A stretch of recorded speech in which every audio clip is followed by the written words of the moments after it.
And so then I might say, like, what do you think is involved in agreement keeping? And this is where it starts getting mind-blowy because people think agreement keeping is a matter of willpower, muscle. Yes, they do. And I think you can only depend on willpower briefly and for an emergency.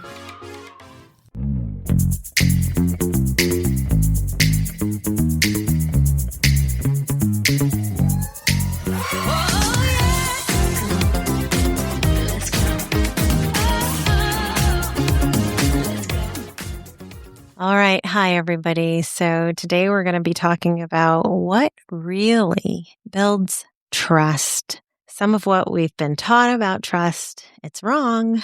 Stay tuned to learn the surprising truth about the things that really go into creating a relationship that has trust in it and understanding where trust really comes from in a way that can help you support an effective repair process to improve some interpersonal dynamics in your clients' relationships, and who knows, maybe even bring back the fire, the juice, whatever you want to call it, into their relationships. So what do you think, Martha? Should we get into this? Let's get into it. All right.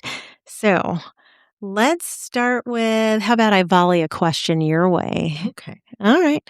So when you think about trust, what do you actually think goes into building it? Oh, I love that question because I think we get it wrong a lot. I think we sort of have an idea that trust is built by agreement. If you mostly agree with me, then we probably trust each other. Like we're kind of on the same page. I can trust you. You can trust me. We're in agreement. I actually don't think that is what builds trust. I think being able to disagree well and stay in relational connection is what builds trust. Okay, so I think I'm hearing you right away kind of, can we say poo-poo on air? Okay to say, I think I'm hearing you kind of poo-poo right away that this is not a passive process that we just land in because we happen to agree on some things. Am I getting that right? Yes. Okay, tell us more. Keep going. Yeah. So let's imagine in the case of, for instance, something like a broken agreement. So let's imagine I have a partner who's broken an agreement and we're trying to recover from the broken agreement and move forward and kind of build a trusting atmosphere in our relationship again. If my partner agrees with me, says things that please me, I'm going to feel like, okay, they're on my same page. We're in agreement. But the history of the broken agreement is still going to be in the back of my mind. Right. And I might be thinking, are they leading a double life? Are they just blowing smoke? Probably they're just trying to please me. They're just selling me a bill of goods while they go do whatever they want, right? But if my partner comes to me and says, I know that this might be hard for you to hear, but would you be willing to sit down and have a conversation with me about fill in the topic that's uncomfortable for me? I am no longer going to wonder if my partner's living a double life. I'm going to start thinking, oh, my partner has evolved. My partner is now somebody who is able to come to me when they have a disagreement, when they want something different than I want, and it might be a miserably difficult conversation, but that's really different from being an untrustworthy person. I'll begin to trust them to say what's true for themselves, even if in disagreement with me, rather than going underground, pretending to agree with me while doing whatever they want. So this is kind of interesting because when I normally hear people talk about trust, they use a lot of amorphous language that you can't actually hold on to, and it has to do with moving an invisible dial that even the person who has the invisible dial inside of them doesn't always have a good sense for when that's moving and might even admittedly say, well, I trusted you yesterday, but today, I don't know, I just woke up and something feels off. I bet you've never heard anything like that. No. Definitely something I think some clients might be saying in somebody's therapist's office somewhere.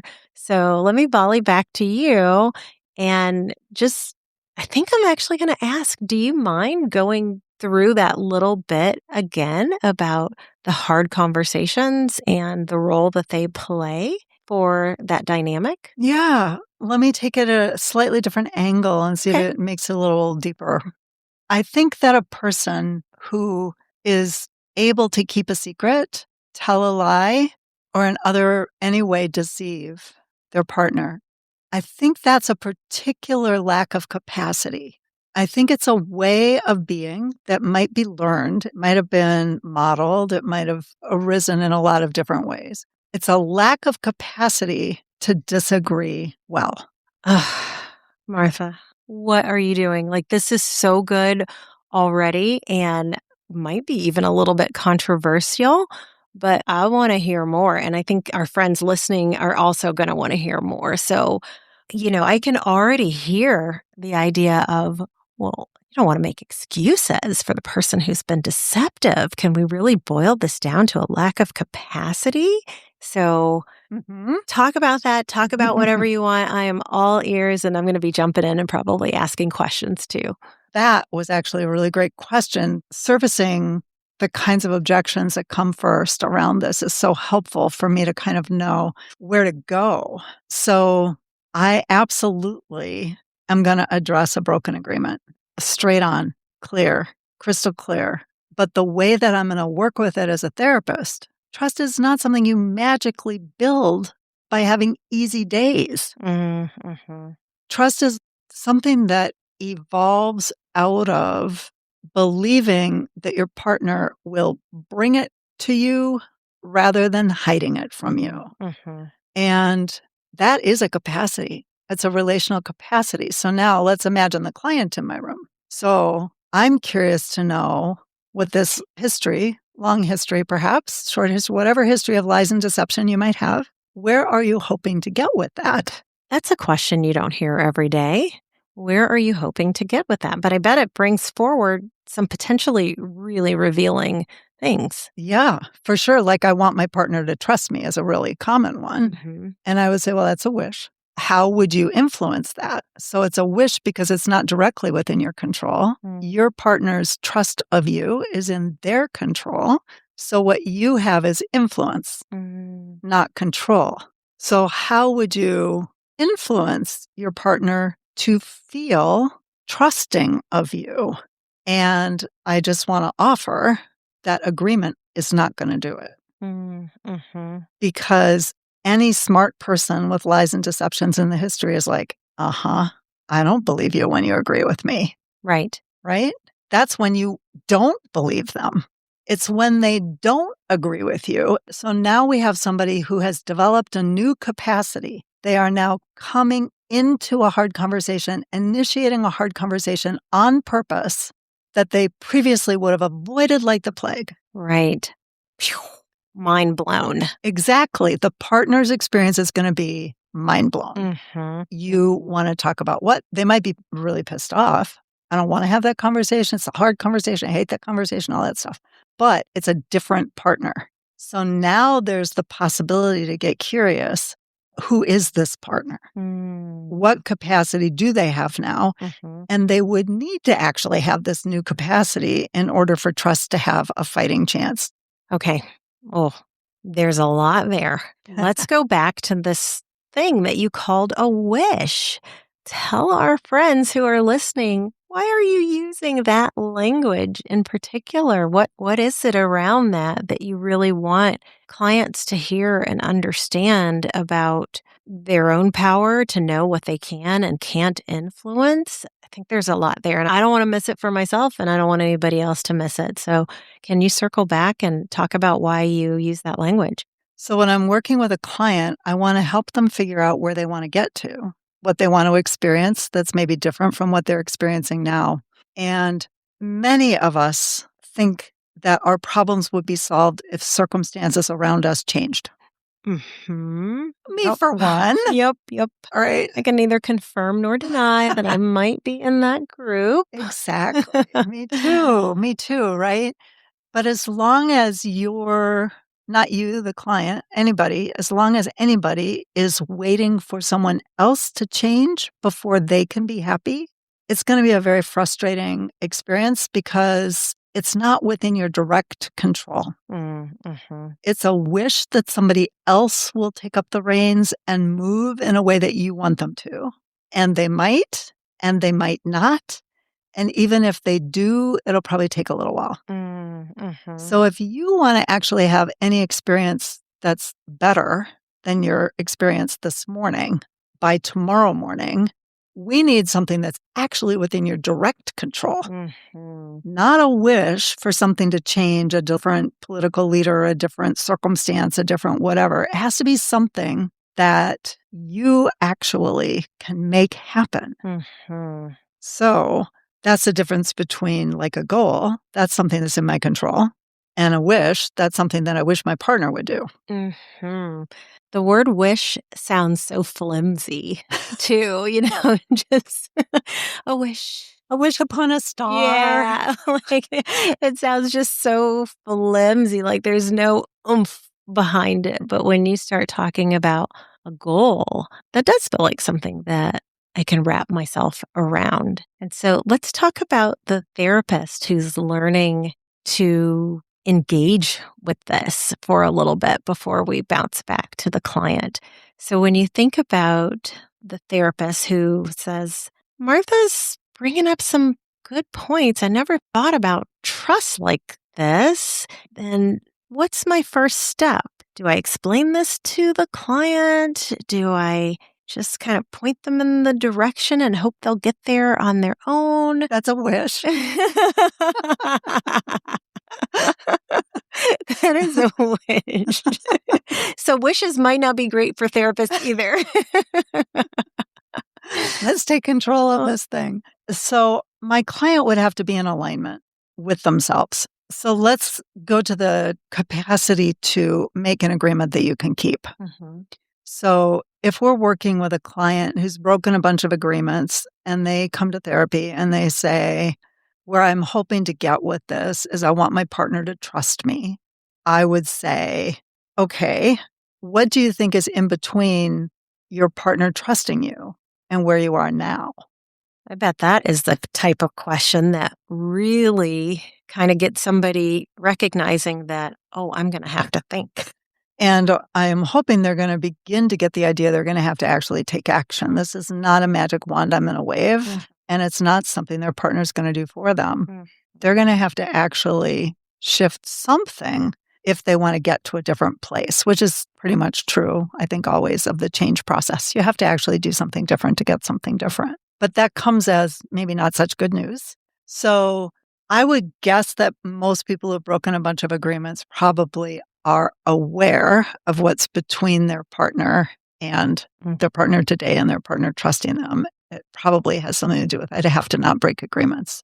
I think most people know that. mhm, In the unlikely event that somebody doesn't, I would suggest that they go ask their partner mhm, because I'm pretty sure their partner knows. So let's imagine that client is able to say, well, I think my partner would tell you that I've broken a bunch of agreements and it's hard to trust me. And I would say, well, is there a part of you that would agree to that? Like agree with that mm, assessment that it's hard to trust somebody who breaks agreements? Do you endorse or you have no problem trusting people who break agreements? Like, mm. where are you situated around this? And I bet most people are kind of honest about that too. Very. Yeah.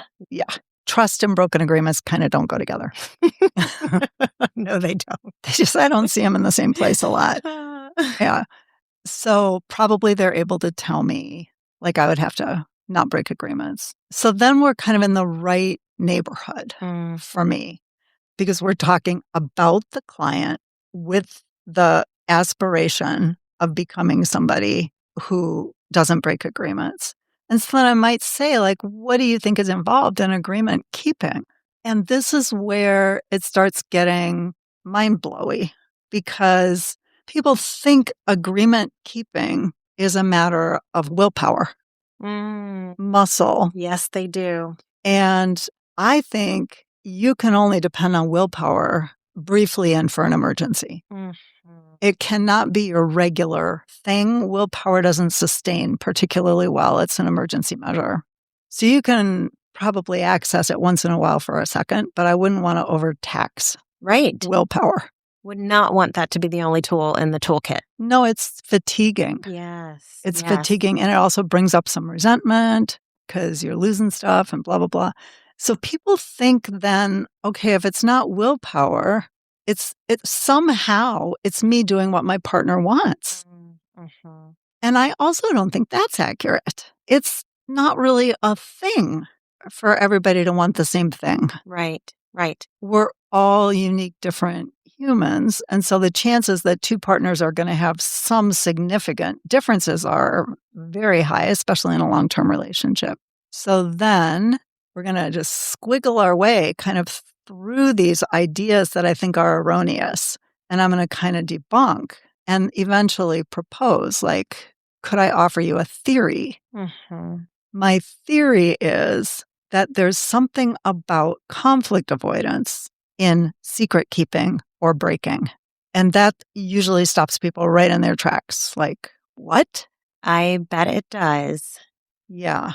So I can explain it to them. I can help them see if you felt completely confident telling your partner, for instance, I have a crush on somebody at work and we've been chatting at the water cooler. And if I'm honest, I'm attracted to them. Mm-hmm. And if I'm really honest, and this might be hard for you to hear, which I understand, but if I'm really honest, there's a part of me that is really thinking I might want to act on it. And what I wouldn't want to do is act on that without having a conversation with you about it first. Woo. People are like, wait, what? Yes, they would be like, wait, what? Because this is modeled like nowhere.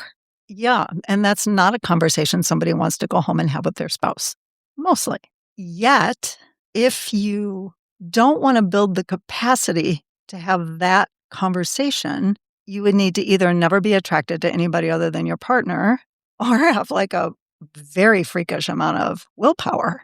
So that's kind of not a thing. You know, the other thing that I'm hearing, Martha, is if you don't want to build that type of capacity there's another capacity that you're going to have to build, and that's the capacity for tolerating mistrust, living with mistrust, and living with a lot of conflict. So, kind of the way that I'm thinking about this as a result of what you're sharing is you're going to be living with something. You're going to be dealing with something. Would you rather build this capacity to tolerate something that you don't want? Or would you rather build this capacity over here, which can serve you in a whole lot of different ways? Mm-hmm. That's right. That's right. That's brilliant. That's absolutely true. I'm on to something, huh? You're onto something. I love it. I love being on to something. There's not an easy button. If you break agreements and keep secrets, there's not an easy button to fixing your relationship. Mm. So that's brilliant. Do you see a lot of, I know I do you see a lot of demand for the partner who had the agreement broken against them to hurry up and move through the trust process? The belief that you're holding the trust hostage and I've said, I'm sorry. Mm-hmm. I see a lot of that too. Yeah. I mean, it's a very, very uncomfortable hot seat to be in. And the thing is that it's trust building, which is a phrase I have a mixed relationship with, is a team sport. Mm-hmm. So if we could call it a team sport, I'm all in.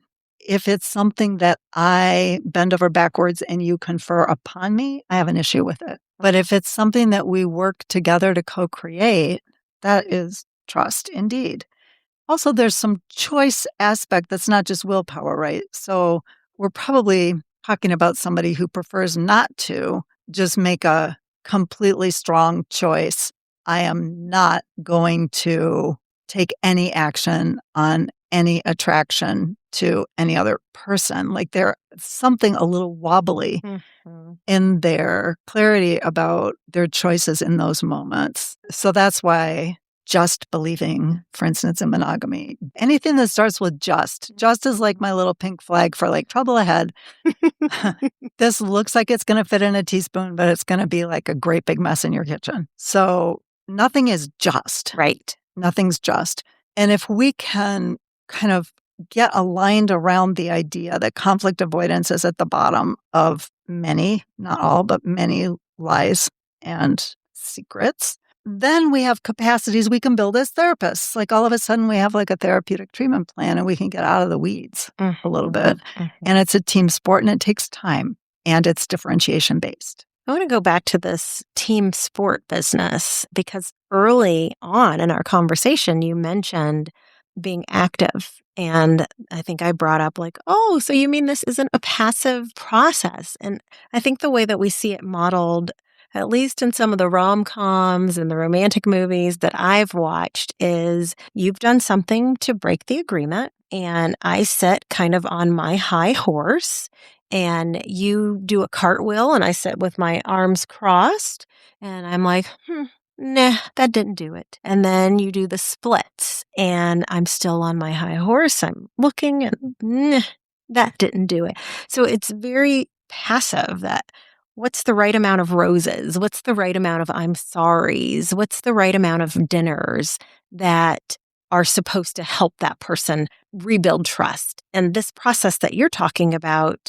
doesn't sound like it really lets anybody out of the process. Am I getting that right? You're getting it exactly right. If there is not any amount of agreeing and gift giving that confers trust, you would have to become a person who knows what you would do other than keep a secret and is able to do it and demonstrates it regularly.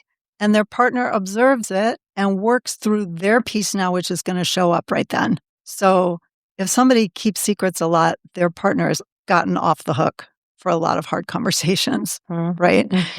So once you start bringing hard conversations to your partner, now your partner's on the hook for handling their part of a hard conversation about something they really don't want to talk about in the very first place. So that's where the team sport kind of comes in. How do you make a soft landing place for your highly avoidant partner to tell you something that's true about themselves that you do not want to hear? Third part of differentiation. And it's really, really fucking hard. And I'm thinking, especially when you feel like something's owed to you, especially when you feel like something is wrong. So that makes me think that a person really has to come to terms with what type of relationship do I want, especially if they're deciding what to stay in the relationship, that do I want this type of relationship that we haven't had before, sometimes even bidirectionally, even if there's one person who's broken the agreement, the avoidance has been bidirectional. And so am I ready to engage in that type of relationship where honesty is something I can handle, I welcome, and I can give? Or, well, there's lots of different ors here, but I'll go with this or do I want to sit back and wait for the other person to make it right for me? It occurs to me that by using kind of secret keeping and maybe infidelity as an example here, we've complicated things a little bit because a thing has to happen before there's room for this capacity to get built, which is a repair. So there's also a time and a place and a rhythm to this piece of work for a therapist. So first, repair is an awareness, I think, of how your actions have impacted somebody else beyond what you can know without asking. I know it hurt you, big eye roll. That's not it. But if I am willing to settle down and ask you, what was the big ouch? What were the hard parts? Where does it still keep coming up for you in the middle of the night? Tell me the pieces of where the pain really resides for you so that I can truly understand the impact that I had. And then to be accountable, yes, I did do that. Without bringing the attention all back to myself by stumbling into the big shame pit. I'm such a piece of shit. I'm not worth anything, so I begin to melt down. Now, all of a sudden, you have to be like, no, no, honey, it's okay. And then you're like, wait, what? What happened here? Somebody, please. I thought I was finally going to get some repair, and now I'm whipping out Band-Aids. That's right. It was going so well. Yeah, that's so real, Martha. So real and so fair. That accountability piece is really, really hard to do. It's right next door to shame. And it's very, very, very difficult. So if you're hearing this and you're thinking, ooh, lots of therapy to do there, you're right. There's lots of roles for the therapist here. But I think what I'm hoping, I guess, that our friends in the audience would get from this is that the role of, air quotes, rebuilding trust, it's not a spectator sport. And it's not easy on anybody. You would have to want to get somewhere substantially different from where you are now and be willing to bring some muscle to the project, whether you're the person who was harmed or whether you were the person who kept the secret or lied. It's a shifting of capacity for both. And the repair comes first. So what I didn't hear about repair from you is that it comes in the form of I'm sorry, even though that's something they might say along the way. But there's a lot more steps based on what you're talking about than just being able to apologize and say, I know I hurt you. For sure.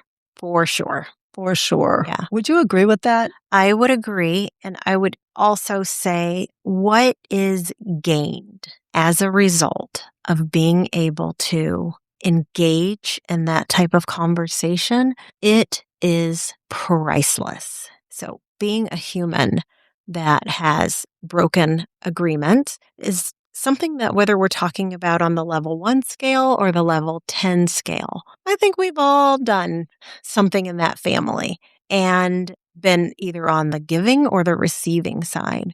But having someone sit across from you and reflect back point by point in some cases, yeah, I'm really getting that for you in that moment. You really just felt blah, blah, blah, or you really thought XYZ with eye contact. It is such an affirming experience. And I get excited for the person who is making that repair because they're going to meet themselves in a whole new way.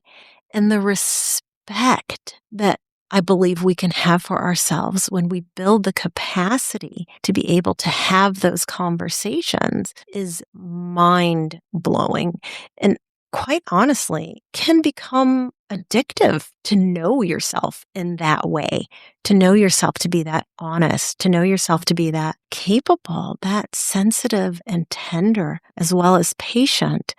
That's a whole lot of things to enjoy and respect about yourself. So I don't come to this from the idea that, oh, you have to have your hat in your hand and your shoulders need to be bowed over. To do that repair, I really want to build a client up so that one vertebrae is stacked right on top of the next vertebrae. And you can actually hold your head up. And I'm not talking about arrogance. Don't misunderstand me. You can actually have your integrity fully, your personal integrity fully intact while owning, yes, I did that.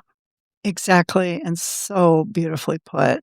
And I would even say that when we don't have that really rock solid accountability, we are not stacked.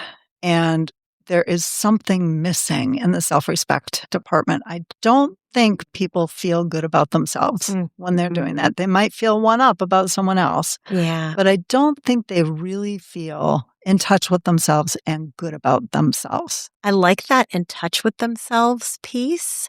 We could even do a whole other show about that because we've seen it in many of our different episodes where we talk about that internal attunement.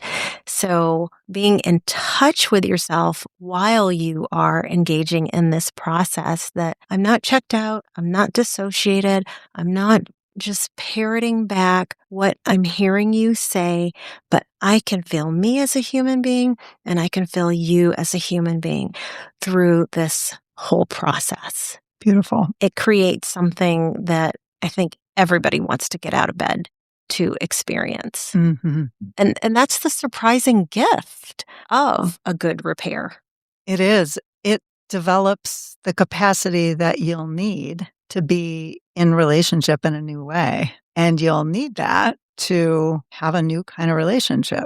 The kind of relationship where you can unilaterally decide what your partner does and doesn't know, even when you know that it would make a difference to them. Mm, That has to shift to be a relational human.